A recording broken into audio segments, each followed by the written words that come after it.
आप इन लोगों के लिए राधा है और ये लोग कृष्णा है, ये लोग ना। इतना इतना कृष्णा। अच्छा, आप लोग कृष्णा है। कौन कौन लोग कृष्णा है और ये आप लोगों का ये राधा है?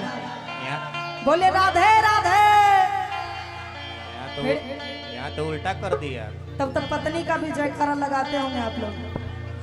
अभी बोले जब कृष्णा है तो कह रहे हैं राधे राधे। हाँ, बताइए ना, गलत मत सोचिए। पत्नी का नाम पुष्पा रानी और काजल झा। ओहो। कब बोलिए काजल झा की, बोलिए पुष्पा रानी की। नहीं कहे एक चीज कोई ना कही। तो जब कृष्णा बनाए हैं तो पत्नी का जयकारा हम लगाएंगे। बोले राधे राधे राधे राधे। लेकिन कहेंगे क्या?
कृष्ण कन्हैया लाल का जन्म हुआ था और बधैया के रूप में आज हम लोग भी बधैया गाएंगे और कहेंगे दोनों भाव में कि बाजी नाम तेरा ऐसे हीरा रत्न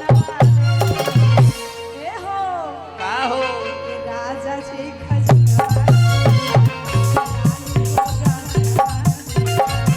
राजा जी खजाना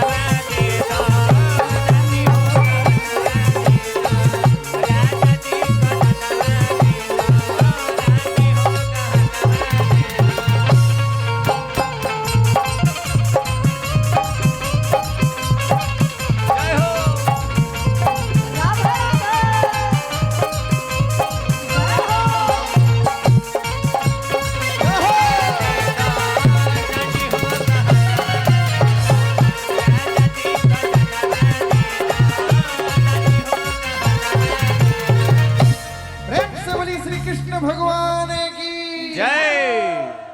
भगवान श्री कृष्ण